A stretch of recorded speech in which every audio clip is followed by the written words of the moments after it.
اللهم صل على محمد وآل محمد. Bismillahirrahmanirrahim. En el nombre de Dios, el clemente, el misericordioso, la paz de Dios sea con todos sus profetas, desde Adán hasta Muhammad, salawatullah wa salamu alayhim ajma'in.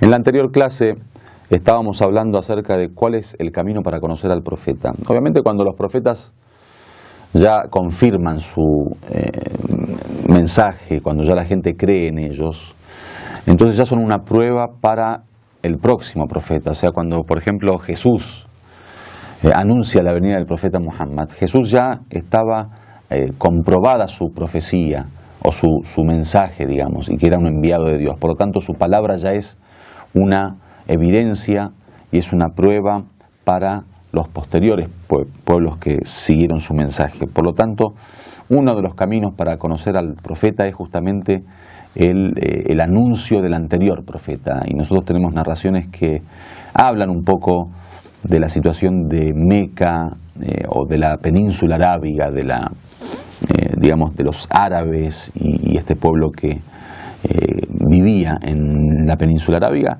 Muchos hadices y muchas narraciones hablan de que ya los seguidores del libro, tanto judíos como cristianos, estaban a la espera de un nuevo profeta, porque tanto en sus libros como en las narraciones y muchos de sus sabios conocían hasta los signos del próximo profeta y sabían más o menos en qué tiempo iba a llegar, sabían en la época, digamos, de la venida del profeta Muhammad, sabían hasta el lugar. Por eso aparece en la historia del Islam que muchas tribus judías vivían, por ejemplo, en la península arábiga justamente para poder esperar a este nuevo profeta. Entonces, la persona del profeta no era ignorada, digamos, o por lo menos los signos del profeta o la misma venida del profeta. El hecho de que iba a venir un nuevo profeta no era ignorado por la gente del libro, ni por los judíos ni por los cristianos, por lo cual el mismo Corán habla cuando dice, por ejemplo, Alladina atainahumul kitab, aquellos que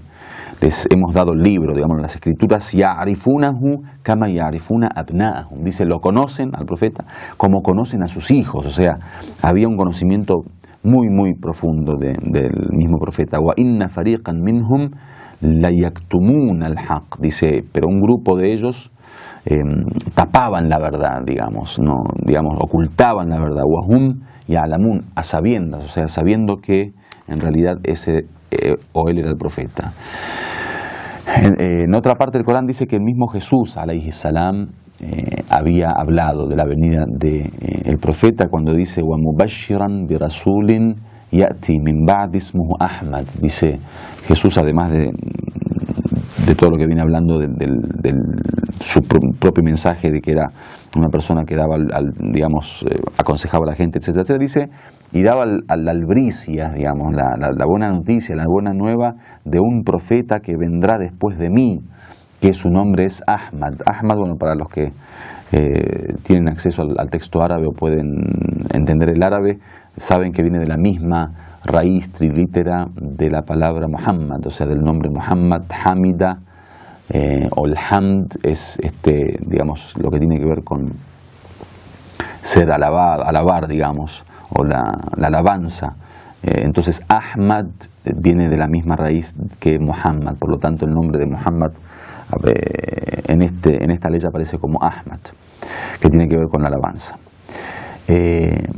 Por otro lado, hasta en los textos sagrados de los cristianos hoy en día, en los evangelios, tenemos textos que hablan de el anuncio del profeta en la actual Biblia, que hay un libro, si pueden conseguirlo en internet, creo que está, se llama Muhammad en la Biblia, y hay muchos artículos que se escribieron sobre este tema, y el famoso sheikh Ahmad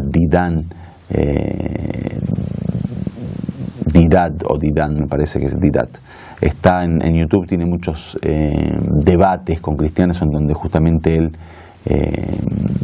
afirmaba que los textos sagrados actuales, digamos, los evangelios, la Biblia, contiene el nombre de Muhammad, que bueno, Paráclitos es uno de estos nombres que aparece como anunciando al profeta Muhammad, con él sea la paz.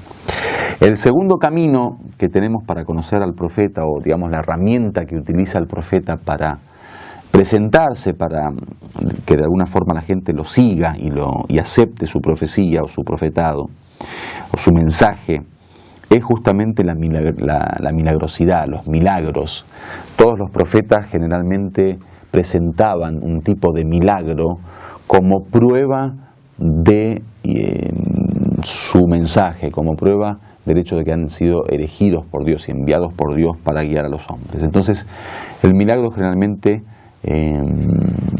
confirmaba esos anuncios previos de los otros profetas, y además era algo palpable. O sea, cuando el pueblo se enfrenta a un milagro que tiene que ver con algo fuera de lo normal, con algo que generalmente no se ve cotidianamente, y con un acto que realmente es imposible de poder hacerlo, por lo menos para el común de la gente, entonces es más fácil poder creer. O sea, hoy en día generalmente hasta los pequeños milagros o lo que llaman las carismas, generalmente mucha gente gana seguidores a través de pequeños actos que uno puede hacer quizá y le es difícil hacer a los otros. En la India, por ejemplo, tenemos el ejemplo de muchos que simplemente por pisar el fuego, por caminar sobre el fuego, por ejemplo, caminar sobre las brasas, o por ejemplo pincharse el cuerpo, o comer un cuchillo, o ese tipo de cuestiones que generalmente se suele ver en la televisión, la gente gana muchos seguidores, estos hombres. Entonces imagínense cuando se trata de un milagro, que es algo que realmente nadie puede hacer, porque al fin y al cabo lo que hacen en la India, por ejemplo, en algunos lugares, son cosas que con un cierto ejercicio uno puede lograr de alguna manera hacerlo. O sea, necesita práctica, necesita una técnica, pero es posible hacerlo, mientras que los milagros no. En la próxima clase vamos a hablar un poco más detalladamente de la realidad del milagro, de qué se trata el milagro. Entonces el milagro funcionaba justamente como esa carta de credibilidad, ¿no? Como para que la gente pueda decir, bueno, si no creemos en su palabra, no podemos desmentir su acto, o sea, ese milagro que presentaba. Y una de las características de los milagros es que justamente en esa época nadie podía cumplir con las condiciones que nosotros vamos a hablar después finalmente de los milagros.